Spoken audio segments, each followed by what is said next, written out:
The hydraulic lift wheezed like a dying animal, and Jasper Cole didn't even bother looking up from the plasma torch he was using to seal a cracked fuel line. Everything in his shop wheezed, groaned, or leaked these days, including him, if he was being honest with himself. At 32, he felt closer to 60, hunched over workbenches in a repair bay that smelled like burnt ozone and regret.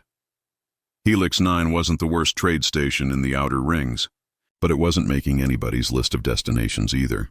It was a waypoint, a stopover, a place where ships came to get patched up just enough to limp to somewhere better. Jasper's repair shop fit right in. He'd inherited the business from his mentor 5 years ago, back when he still had ambitions.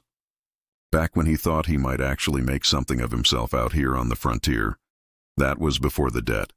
Before his fiancée left him for a freighter captain. Before he realized he was going to die in this rusting metal tomb without ever seeing Earth again.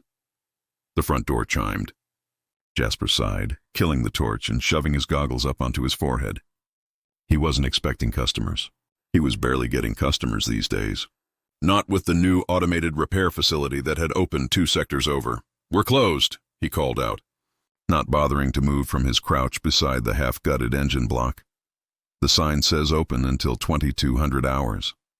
The voice was female, melodic, with an accent he couldn't quite place. "It's currently 1930. Jasper cursed under his breath and hauled himself to his feet, joints popping. He turned toward the front counter and stopped dead. The woman standing in his shop was Silvani. That much was obvious from the subtle bioluminescent patterns tracing along her exposed arms and neck.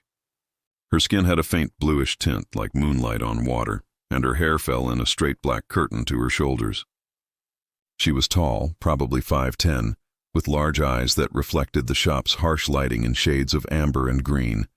She wore practical clothes, cargo pants, a fitted tank top, heavy boots. A worn duffel bag sat at her feet. She looked tired, but her posture was straight, chin lifted with a dignity that made Jasper suddenly aware of the grease stains on his shirt and the fact that he probably smelled like a garbage compactor. "Sorry," he said, trying to brush some of the grime off his hands with a rag that was just as dirty. "Thought you were someone else. What can I do for you?" "I'm here about the position." She nodded toward a display screen by the door, where a flickering help-wanted ad had been running for the past 3 months. "Assistant mechanic," Jasper blinked. "That ad's been up forever. Nobody ever responds. I'm responding now." She stepped forward, pulling a data chip from her pocket. "My credentials. I have training in multi-species propulsion systems, environmental controls, and fabrication. 3 years experience on colony ships." He took the chip, more out of surprise than anything else, and slotted it into his workstation. Her file popped up, and he scanned through it quickly. Everything she'd said checked out. Her ratings were actually impressive, which raised an obvious question. "Why are you looking for work here?" Jasper asked, eyeing her suspiciously. "Someone with your background could get hired at any of the premium facilities in the core stations. Why slum it in a place like this?" Something flickered across her face, too quick for him to read. "My transport left without me. I have limited credits and no way off station until I earn passage.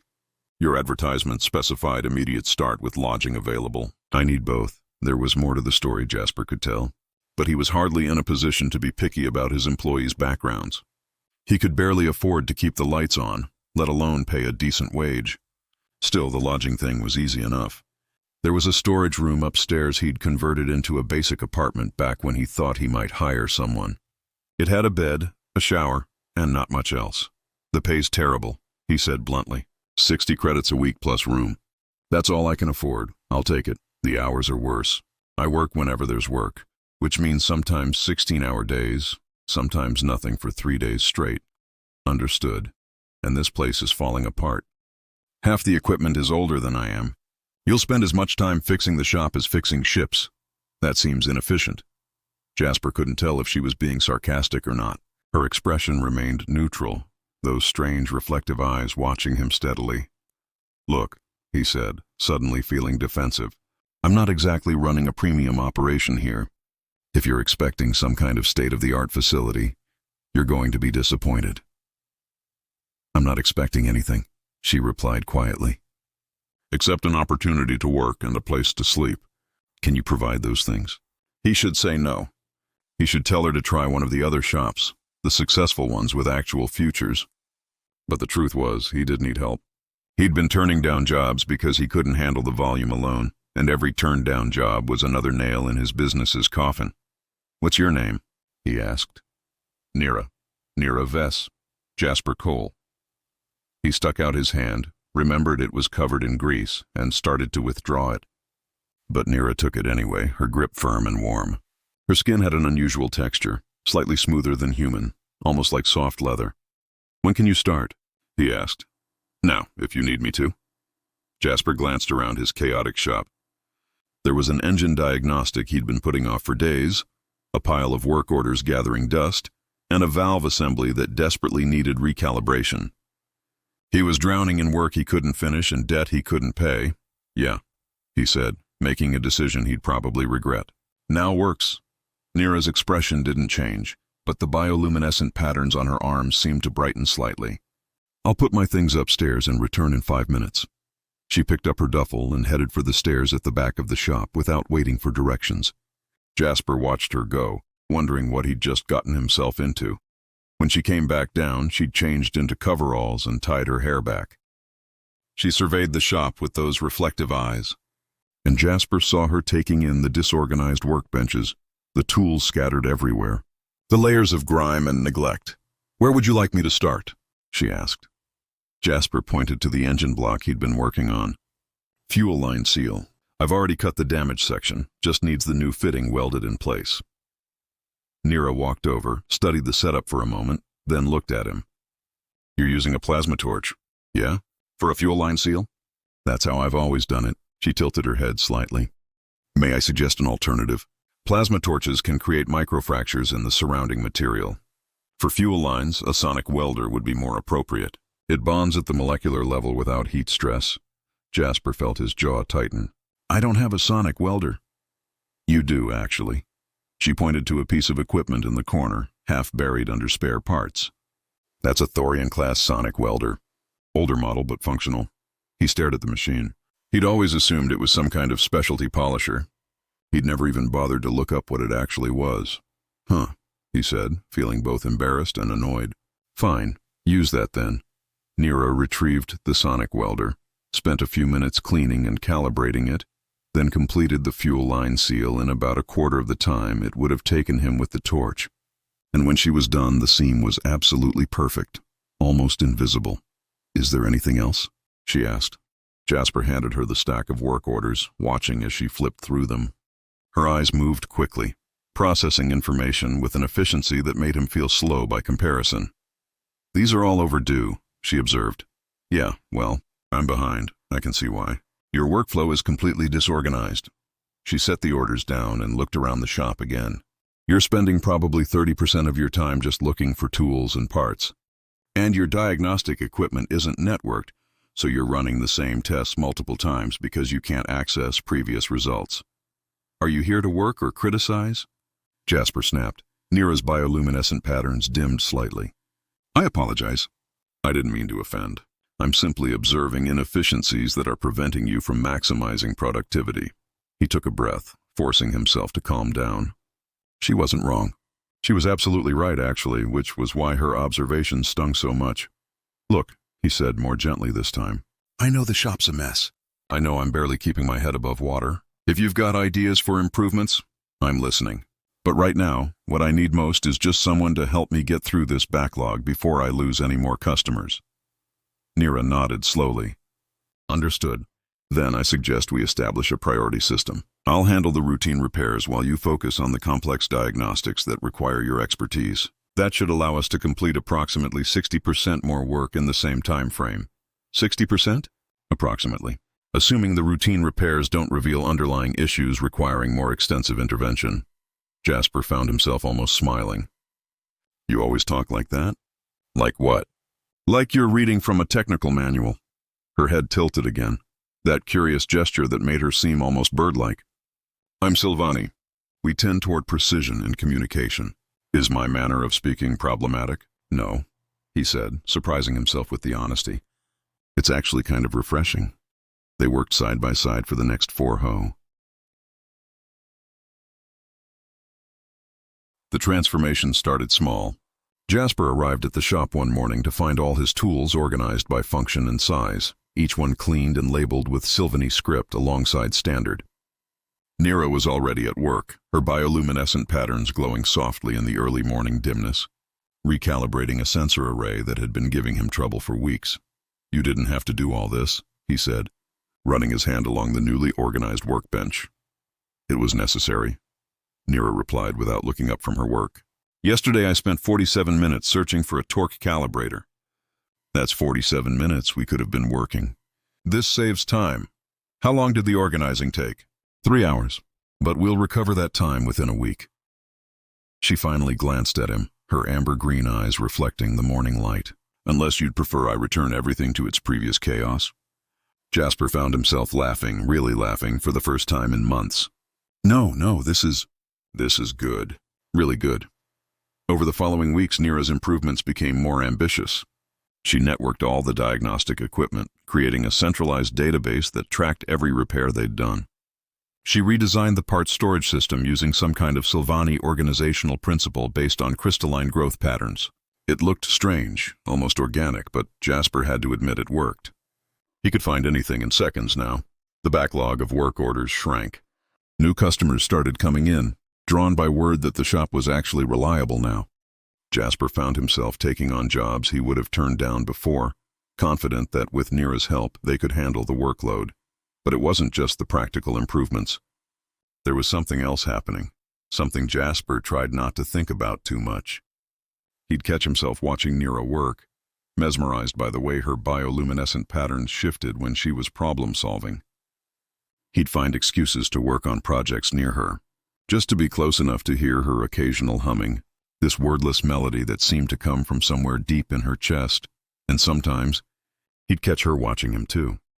It was late afternoon, almost closing time when things shifted again. Jasper was under a transport crawler, replacing a worn thruster coupling, when he heard an unfamiliar voice in the shop.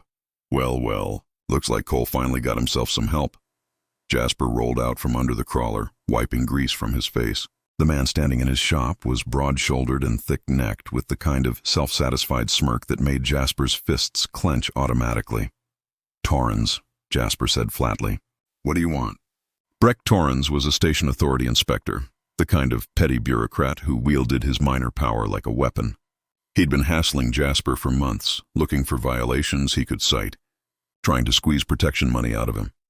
"Just doing my rounds," Torrens said, his eyes sliding past Jasper to where Nira stood by the workbench, very still, making sure all the businesses are in compliance. "Speaking of which," he pulled out a datapad.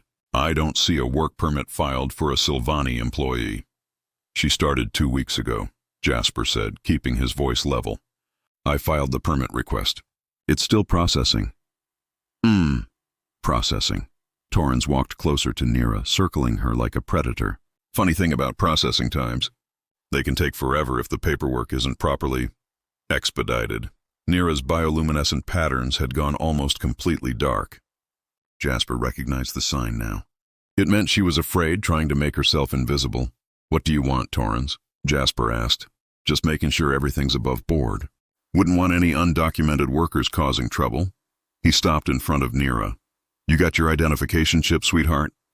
"I have documentation," Nira said quietly. "Let's see it." She reached into her pocket and pulled out a data chip, handing it to Torrens. He slotted it into his pad, and Jasper saw his smirk widen. "Well, this is interesting. Your transit visa expired 3 days ago. That makes you illegally present on this station." He looked at Jasper. "And employing undocumented workers carries a pretty hefty fine, plus potential business license suspension." Jasper felt ice in his stomach. "She's not undocumented. She's in the process of applying for resident status. The visa expiration is a technicality." "Technicality?" Torrens laughed. "That's a good one. Tell you what, Cole.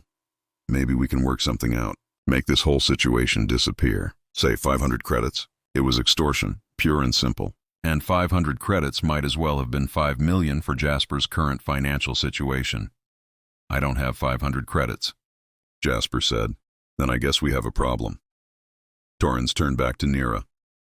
"You'll need to come with me. There's a holding facility for immigration violations. Could take weeks to sort out. Months even. Nira's patterns flickered, brightening with what Jasper now recognized as distress. Please, I'll leave the station.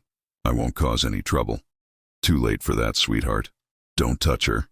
Jasper stepped between them, surprising himself with the vehemence in his voice. She's done nothing wrong. Torrens' eyes went cold. You threatening me, Cole? I'm telling you to leave my shop, now. Your shop? Torrens laughed. You're one missed payment away from losing this dump. And now you're harboring an illegal? You're done. Both of you.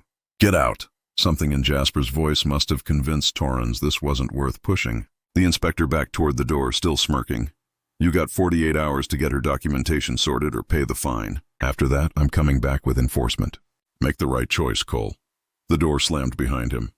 Jasper stood there, fists clenched, breathing hard.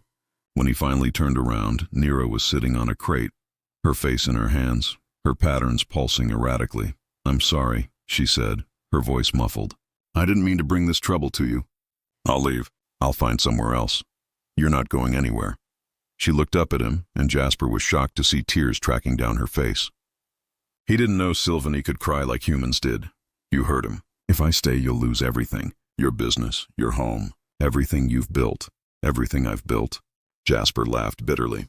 Nira, this place was dying before you got here.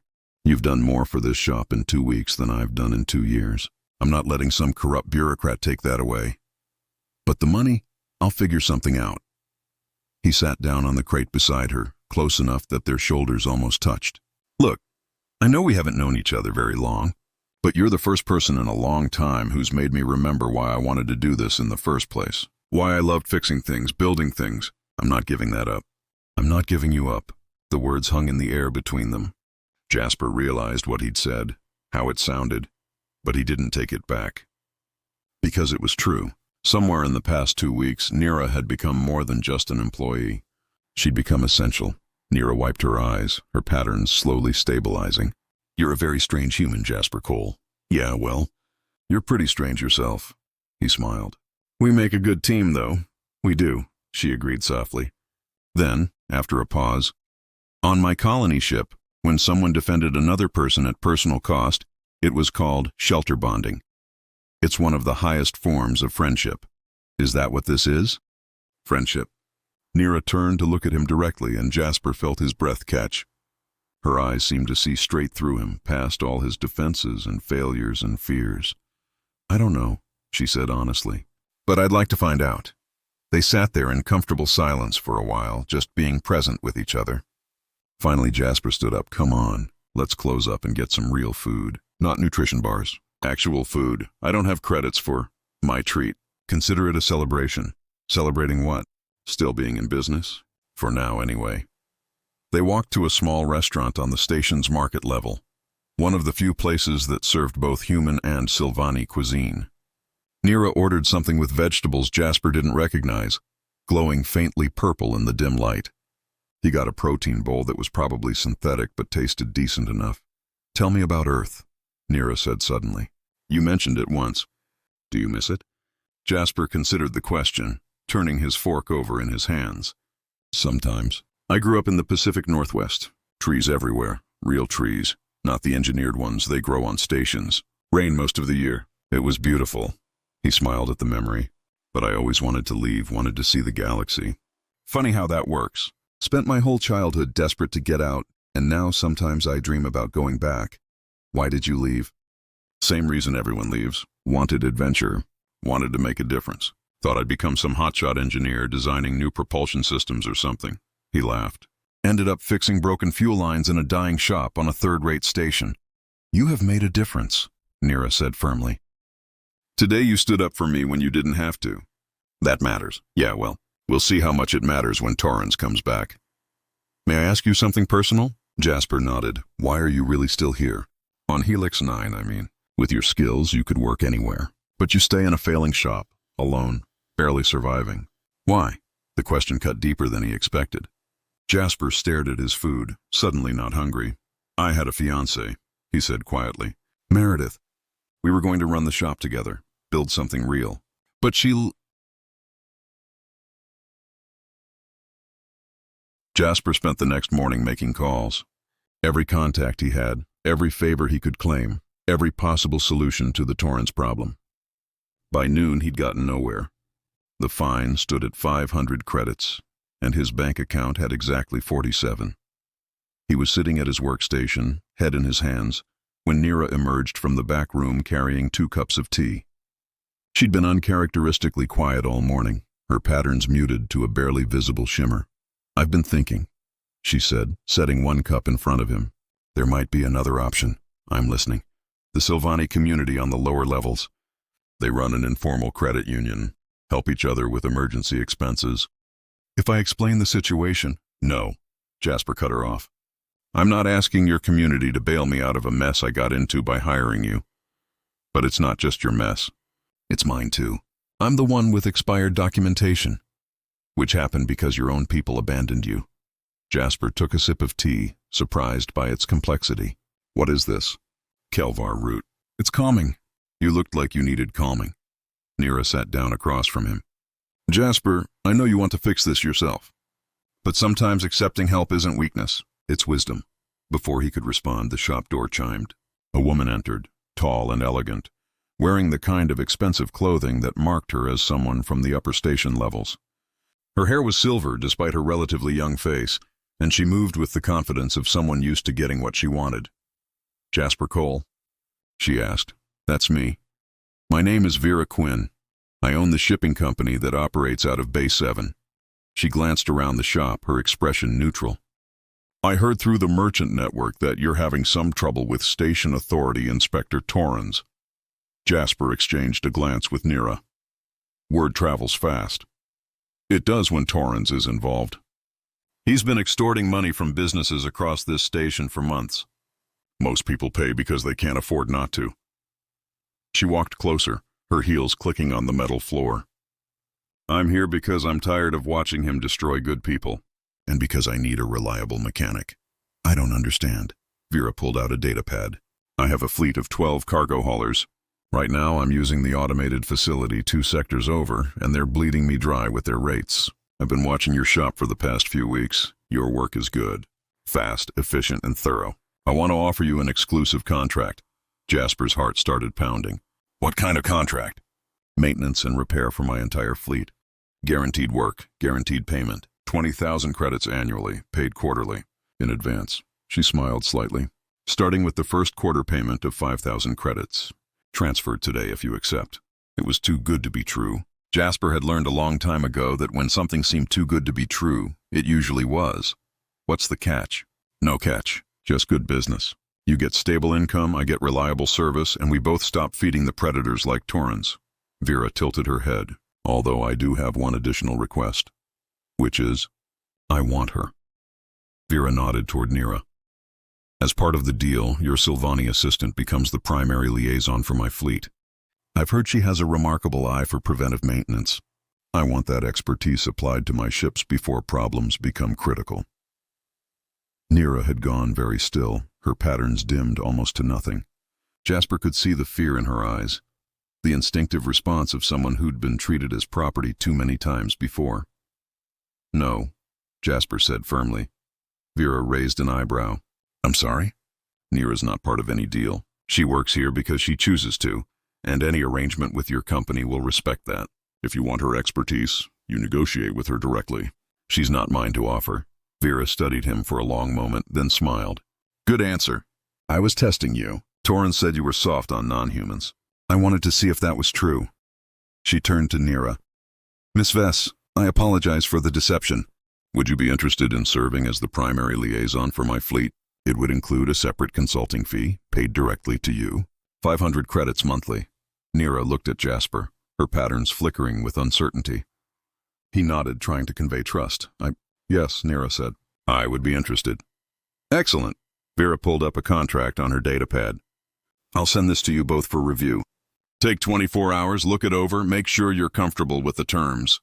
But if you agree, I can have the first payment transferred by end of business today." After Vera left, Jasper and Nira sat in stunned silence. "Is this real?" Nira finally asked. "I think so."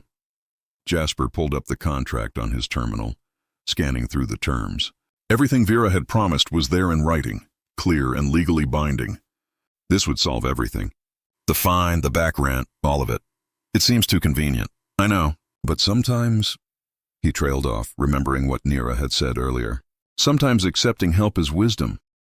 They spent the rest of the day working through the contract, making sure there were no hidden clauses or obligations. By evening, they were both satisfied. Jasper sent their acceptance, and within an hour, 5,000 credits appeared in his account. He stared at the number, feeling like he was dreaming. This morning he'd been drowning. Now, suddenly, he had air to breathe. "We should celebrate," Nira said softly. "We should." Jasper stood up, then hesitated. "Nira, what Vera said about you not being mine to offer, I meant that. I know, do you?